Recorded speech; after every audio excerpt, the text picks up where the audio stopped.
রাত তখন প্রায় 1টা পেরিয়ে গেছে। পাহাড়ি রাস্তার ওপর ঘন কুয়াশা নেমে এসেছে। দূরে দূরে ল্যাম্পপোস্টের হলুদ আলো কুয়াশার ভিতরে এমনভাবে ঝলছিল যেন অন্ধকারের মধ্যে কেউ দাঁড়িয়ে তাকিয়ে আছে। রাস্তার দুপাশে শুধু গভীর জঙ্গল, কোথাও কোনো বাড়ি নেই, কোনো গাড়ি নেই, শুধু মাঝে মাঝে ঠান্ডা হাওয়ার শব্দ আর দূরে পাহাড়ি ঝিঝি পোকার ডাক। সায়ন স্টিয়ারিং শক্ত করে ধরে গাড়ি চালাচ্ছিল। তার কপালে হালকা ঘাম জমেছে, যদিও জানালার বাইরে বরফের মতো ঠান্ডা হাওয়া বইছে। পাশে বসে থাকা বন্ধু অর্ণব হাই তুলে বলল, দোস্ত, আর কত দূর? সায়ন চোখ রাস্তা থেকে না সরিয়ে বলল, গুগল ম্যাপ বলছে আর 1 ঘন্টা। পিছনের সিটে বসা তিথি বিরক্ত গলায় বলল, আমি কিন্তু আর পারছি না, এই পাহাড়ি রাস্তা মাথা ঘুরিয়ে দিচ্ছে। তার পাশে বসা রিয়া জানালার বাইরে তাকিয়েছিল। হঠাৎ সে ধীরে বলল, তোরা কি খেয়াল করেছিস এই রাস্তা দিয়ে অনেকক্ষণ ধরে একটা গাড়িও যাচ্ছে না? গাড়ির ভিতর হঠাৎ চুপচাপ হয়ে গেল। সত্যি, প্রায় 1 ঘন্টা ধরে তারা একই রাস্তায় চলছে, অথচ একটা গাড়িও চোখে পড়েনি। অর্ণব জোর করে হেসে বলল, এই রাত্রিরে আর কে বেরোবে বল? ঠিক তখনই গাড়ির সামনে কুয়াশার ভিতর একটা অবয়ব দেখা গেল। একজন বৃদ্ধ রাস্তার মাঝখানে দাঁড়িয়ে আছে, সাদা ধুতি, পুরনো চাদর গায়ে, মাথা নিচু। সায়ন তাড়াতাড়ি ব্রেক কষল। চাকার ঘর্ষণে বিকট শব্দ হল। গাড়ি বৃদ্ধটার একদম সামনে এসে থামল। লোকটা মরতে চায় নাকি? অর্ণব বিরক্ত হয়ে বল, কিন্তু বৃদ্ধটা নড়ল না, একদম না। সে শুধু মাথা নিচু করে দাঁড়িয়ে রইল। তিথি ধীরে বল, এত রাতে উনি এখানে কি করেছেন? সায়ন হর্ন বাজাল, পিপিপি। কোনো প্রতিক্রিয়া নেই। রিয়া ফিসফিস করে বল, আমার ভালো লাগছে না। সায়ন ধীরে গাড়িটা পাশ কাটিয়ে এগিয়ে গেল। বৃদ্ধটার পাশ দিয়ে যাওয়ার সময় সবাই একবার তাকাল। লোকটার মুখ দেখা যাচ্ছিল না, কারণ তার চোখের ওপর কেমন অদ্ভুত ছায়া পড়ে আছে। গাড়ি সামনে এগিয়ে গেল। কয়েক মিনিট কেউ কথা বলল না। তারপর অর্ণব হেসে বল, পাহাড়ে অনেক পাগল টাইপের লোক থাকে, ওসব নিয়ে ভাবিস না। সায়ন কিছু বলল না, কারণ তার বুকের ভিতরে কেমন অস্বস্তি হচ্ছিল। ঠিক তখনই রিয়া ধীরে বল, সায়ন। হ্যাঁ, রিয়ার ভিউ মিররে দেখ। সায়ন তাকাল, আর সঙ্গে সঙ্গে তার শরীর ঠান্ডা হয়ে গেল। মিরর ভিতরে রাস্তার মাঝখানে আবার সেই বৃদ্ধ দাঁড়িয়ে আছে। কিন্তু এটা অসম্ভব, কারণ তারা অন্তত 5 মিনিট আগে তাকে পেছনে ফেলে এসেছে। অর্ণব হেসে বলল, আরে, একই রকম আরেকজন হবে। কিন্তু তার নিজের গলাতেও কাঁপুনি ছিল। হঠাৎ রাস্তা বাঁক নিল। সায়ন গাড়ি ঘোরাতেই সবাই একসাথে চুপ হয়ে গেল। সামনের রাস্তার মাঝখানে আবার সেই বৃদ্ধ দাঁড়িয়ে আছে, একই জায়গায়, একইভাবে মাথা নিচু করে। তিথির মুখ সাদা হয়ে গেল। না, এটা হতে পারে না। সায়ন এবার গাড়ি থামাল না, সে গতি বাড়িয়ে দিল। গাড়ি বৃদ্ধটার পাশ দিয়ে ঝড়ের গতিতে বেরিয়ে গেল। কিন্তু পাশ কাটানোর সময় সায়ন স্পষ্ট দেখল, লোকটার মুখে কোনো চোখ নেই, শুধু কালো ফাঁকা গর্ত। গাড়ির ভিতর ঠান্ডা হয়ে গেল। রিয়া কাপা গলায় বলল, ওটা মানুষ না। অর্ণব চিৎকার করে উঠল, চুপ কর। হঠাৎ গাড়ির ভিতর একটা শব্দ হল, ঠক ঠক। মনে হলো কেউ গাড়ির ছাদে আঘাত করল। সবাই উপরে তাকাল। আবার শব্দটা এলো, ঠক। তারপর যেন কেউ ধীরে ধীরে ছাদের ওপর হাঁটতে শুরু করল। ঘসঘস। তিথি কেঁদে ফেলল। ওপরে কে? সায়ন গাড়ির স্পিড বাড়িয়ে দিই, 80, 90, 100। কিন্তু শব্দটা থামল না, বরং এবার গাড়ির সামনের কাচের ওপর 2টো হাত দেখা গেল, কালো, অস্বাভাবিক লম্বা আঙুল। আর ধীরে ধীরে একটা মুখ কাচের ওপর ঝোঁকে এল। সেই বৃদ্ধ। তার মুখটা এবার স্পষ্ট দেখা গেল। চামড়া শুকিয়ে হাড় বেরিয়ে গেছে, চোখের জায়গায় কালো গর্ত, আর মুখটা অসম্ভব বড় করে হাসছে। রিয়া চিৎকার করে উঠল। সায়ন ব্রেক কষল। গাড়ি পিছলে রাস্তার ধারে ঘুরে থেমে গেল। সবাই হাঁপাচ্ছিল। তারপর ধীরে ধীরে সামনে তাকাল। কেউ নেই। কাচের ওপর শুধু ভেজা হাতের দাগ। অর্ণব কাপা গলায় বলল, আমরা এখনই নিচে নেমে দেখি। পাগল নাকি? তিথি চিৎকার করে উঠল। ঠিক তখনই গাড়ির রেডিও নিজে নিজে অন হয়ে গেল। ঝ ঝ ঝ ঝ ঝ ঝ স্ট্যাটিক আওয়াজ। তারপর একটা কর্কশ গলা ভেসে এলো, চতুর্থ বাঁকের আগে কেউ বাঁচে না। হঠাৎ রেডিও বন্ধ। চারজন একে অপরের দিকে তাকিয়ে রইল। সায়নের বুকের ভিতরটা ঠান্ডা হয়ে যাচ্ছিল, কারণ সে রাস্তার পাশে একটা সাইনবোর্ড দেখতে পেল, তৃতীয় বাঁক। অর্ণব ফিসফিস করে বলল, মানে আর একটা বাঁক বাকি? কেউ উত্তর দিল না। গাড়ি আবার ধীরে এগোতে লাগল। এবার কুয়াশা আরো ঘন। রাস্তার দুপাশে জঙ্গল যেন আরো অন্ধকার। হঠাৎ রিয়া ধীরে বলল, তোরা কি শুনতে পাচ্ছিস? দূরে কোথাও ঘণ্টার শব্দ, টং টং টং টং, যেন ধীরে ধীরে মন্দিরের ঘণ্টা বাজাচ্ছিল। আর সেই শব্দের সঙ্গে একটা মন্ত্র পড়ার আওয়াজও ভেসে আসছে। সায়নের গা কাটা দিয়ে উঠল। রাস্তা এবার আরেকটা বাঁক নিল, আর বাঁক ঘুরতেই সবাই জমে গেল। রাস্তার মাঝখানে আবার সেই বৃদ্ধ দাঁড়িয়ে আছে, কিন্তু এবার সে একা না, তার পিছনে আরো অনেক মানুষ দাঁড়িয়ে। সবাই মাথা নিচু করে, সবাই একই রকম সাদা কাপড় পরে আছে, আর সবার চোখের জায়গায় কালো ফাঁকা গর্ত। তিথি চিৎকার করে উঠল, গাড়ি ঘোরাও। সায়ন স্টিয়ারিং ঘুরিয়ে ইউটার্ন নিতে গেল, কিন্তু তখনই সে দেখল পিছনের রাস্তার মাঝখানেও একই বৃদ্ধ দাঁড়িয়ে আছে, একদম কাছে। এত কাছে যে তার শুকনো মুখটা স্পষ্ট দেখা যাচ্ছে। আর এবার সে ধীরে ধীরে মাথা তুলল। তার কালো চোখের গর্তের ভিতর থেকে যেন ধোঁয়া বেরোচ্ছে। সে ফিসফিস করে বলল, চতুর্থ বাঁক, চতুর্থ বাঁক, চতুর্থ বাঁক। পুরো পাহাড় নিস্তব্ধ, শুধু বাইরে থেকে ধীরে ধীরে পায়ের শব্দ আসছে, ঠক ঠক ঠক। মনে হচ্ছে অনেকগুলো মানুষ গাড়ির চারপাশে হাঁটছে। রিয়া কান্না করতে শুরু করল। অর্ণব জানলার বাইরে তাকিয়ে হঠাৎ চিৎকার করে উঠল, ওরা গাড়ির পাশে দাঁড়িয়ে আছে। বিদ্যুতের ঝলকানিতে কয়েক সেকেন্ডের জন্য পুরো রাস্তা আলোকিত হল, আর সেই আলোয় তারা দেখল ডজন ডজন মানুষ গাড়িটাকে ঘিরে দাঁড়িয়ে আছে। সবাই একই রকম পোড়া শুকনো মুখ, আর সবাই একসাথে হাসছে, খিক খিক খিক। তারপর হঠাৎ সব অদৃশ্য, শুধু রাস্তা ফাঁকা। গাড়ির লাইট আবার জ্বলে উঠল। সায়ন আর এক মুহূর্ত দাঁড়াল না। সে গাড়ি নিয়ে সোজা সামনে ছুটল।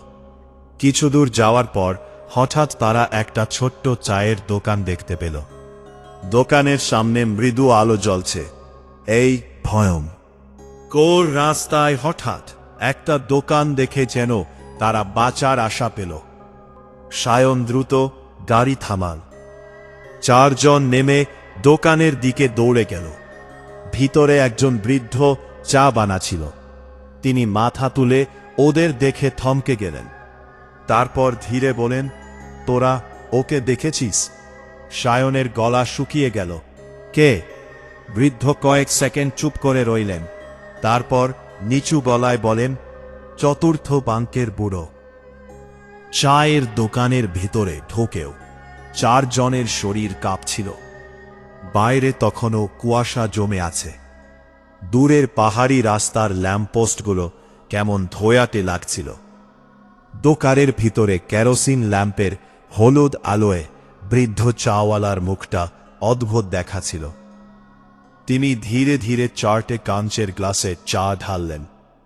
তারপর আবার বললেন, তোরা ওকে দেখেছিস, তাই না? সায়নের গলা শুকিয়ে গিয়েছিল। সে ধীরে মাথা নাড়ল। বৃদ্ধ কিছুক্ষণ চুপ করে রইলেন। তারপর দোকানের দরজার দিকে তাকিয়ে ফিসফিস করে বললেন, তাহলে সময় খুব কম। অর্ণব বিরক্ত গলায় বলল, আপনারা সবাই ধাঁধার মতো কথা বলছেন কেন? ওই বুড়োটা কে? বৃদ্ধ এবার ধীরে চেয়ারে বসলেন।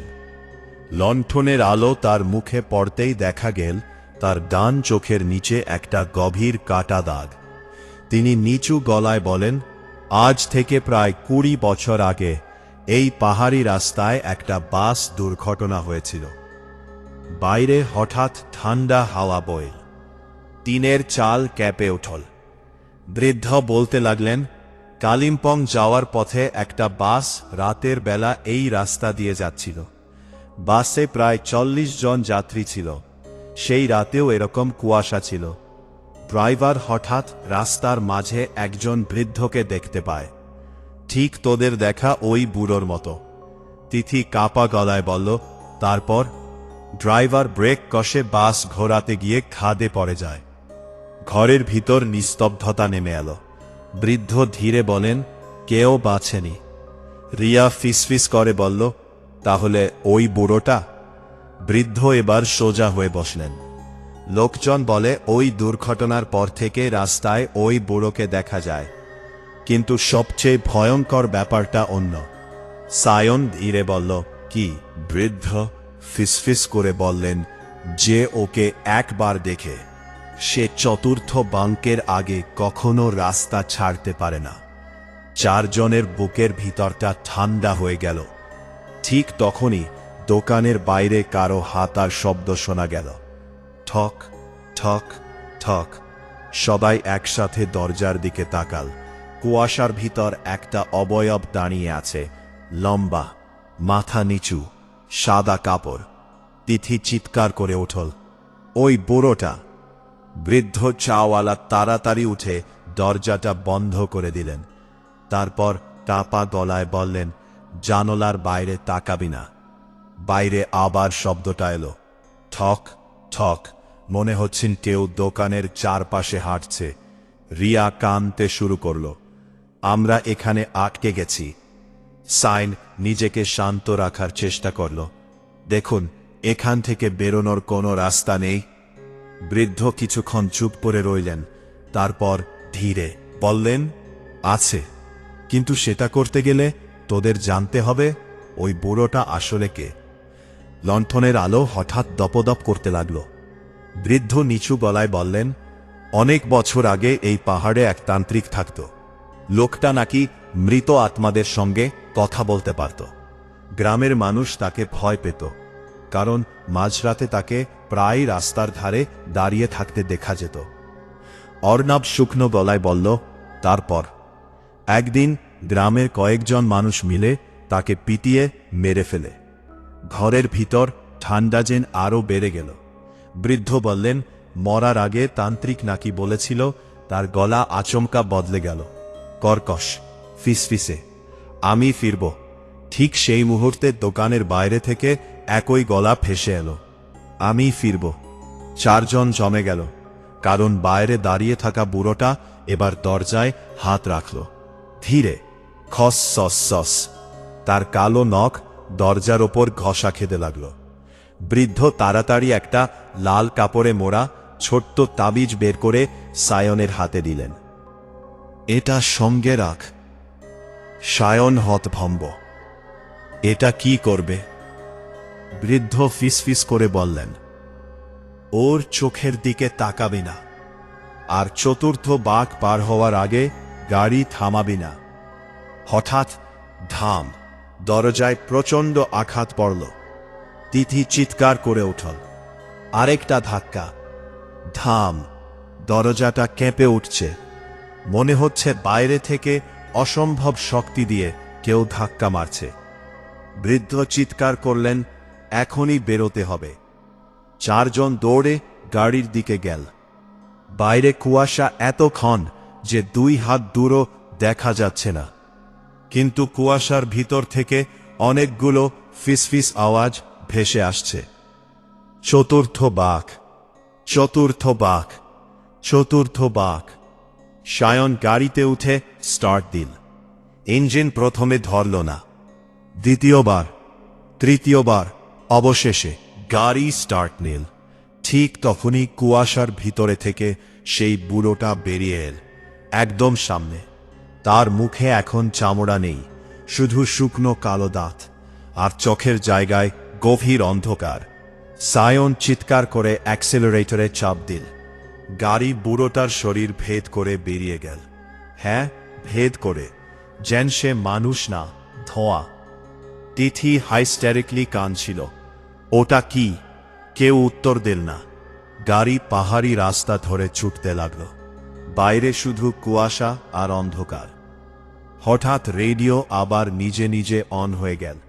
ছ ছ ছ। তারপর একটা শিশুর কান্নার শব্দ ভেসে এল। তারপর পিছনে তাকাও। রিয়া ভয়ে জমে গেল, কারণ তার কানের কাছে কেউ ফিসফিস করে একই কথা বলল, পিছনে তাকাও। সে ধীরে পিছনে তাকাল, আর সঙ্গে সঙ্গে চিৎকার করে উঠল। পিছনের সিটে বসে আছে সেই বুড়ো, স্থির। তার মাথা কাত হয়ে আছে, আর এবার তার চোখের গর্তের ভিতরে ছোট ছোট আলো জ্বলছে, যেন আগুন। সায়ন ব্রেক কষতে যাচ্ছিল, কিন্তু বৃদ্ধ চাওয়ালার কথা মনে পড়েতেই সে গাড়ি না থামিয়ে আরও স্পিড বাড়াল।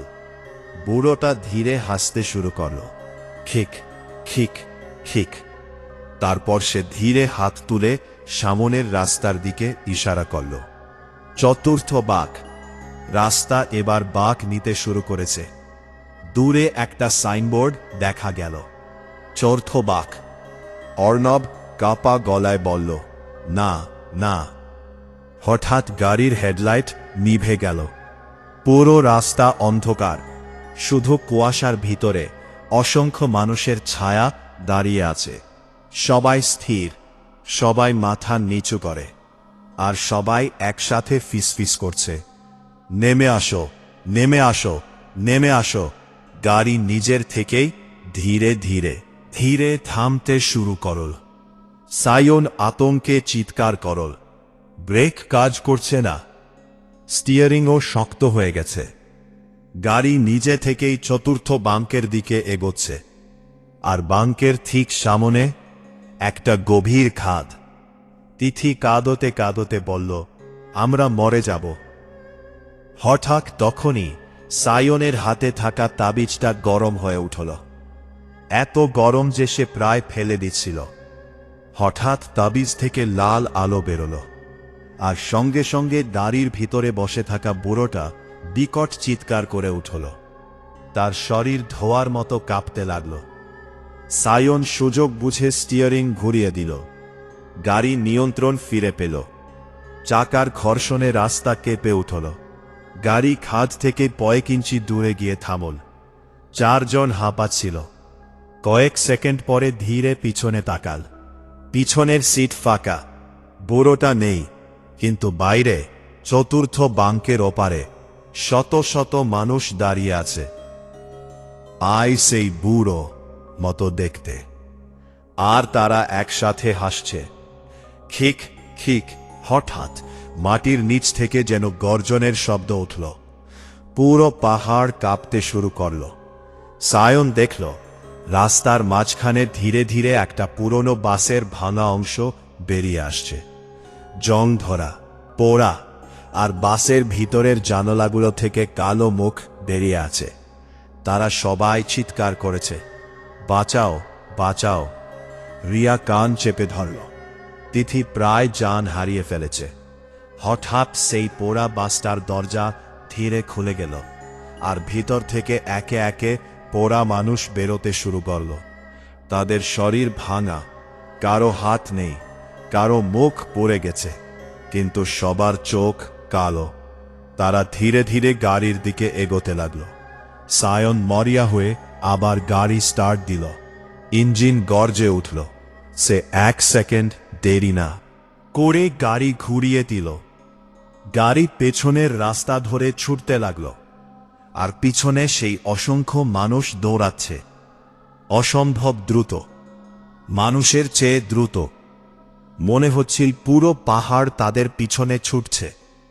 অর্ণব চিৎকার করে উঠল, ওরা আসছে! সায়ন রিয়ার ভিউ মিররে তাকিয়ে দেখল, সবচেয়ে সামনে সেই বুড়োটা দৌড়াচ্ছে, কিন্তু সে মাটিতে পা ফেলছে না, ভেসে আসছে, আর তার মুখের হাসিটা ধীরে ধীরে বড় হচ্ছে। হঠাৎ ভোরের প্রথম আলো ফুটতে শুরু করল, আকাশ হালকা নীল হয়ে গেল, আর ঠিক তখনই পিছনের সব অবয়ব একসাথে থেমে গেল। বুড়োটাও থেমে দাঁড়াল। সে কয়েক সেকেন্ড স্থির হয়ে সায়নের দিকে তাকিয়ে রইল, তারপর ধীরে ধীরে কুয়াশার মধ্যে মিলিয়ে গেল। সব শেষ, রাস্তা আবার ফাঁকা, কুয়াশাও ধীরে পাতলা হয়ে আসছে। সায়ন গাড়ি থামিয়ে হাঁপাতে লাগল। তারা বেঁচে গেছে। কিছুক্ষণ পরে তারা পাহাড় ছেড়ে নিচের শহরের দিকে নেমে এলো। একটা ছোট্ট হোটেলে গিয়ে আশ্রয় নিল। হোটেলের মালিক সব কথা শুনে চুপ করে রইলেন, তারপর ধীরে বললেন, তোমরা ভাগ্যবান। সায়ন অবাক হয়ে বলল, কেন? লোকটা নিচু গলায় বলল, যারা চতুর্থ বাঙের বুড়োকে দেখে তারা সাধারণত আর ফিরে আসে না। সেই ঘটনার পরে অনেক বছর কেটে গেছে, কিন্তু আজও মাঝরাতে সায়নের ঘুম ভেঙে যায়, আর তখন সে জানালার বাইরে তাকিয়ে মাঝে মাঝে দেখতে পায় দূরের অন্ধকারে একটা বুড়ো দাঁড়িয়ে আছে, মাথা নিচু করে, স্থির, যেন এখনো অপেক্ষা করেছে পরের শিকারের জন্য।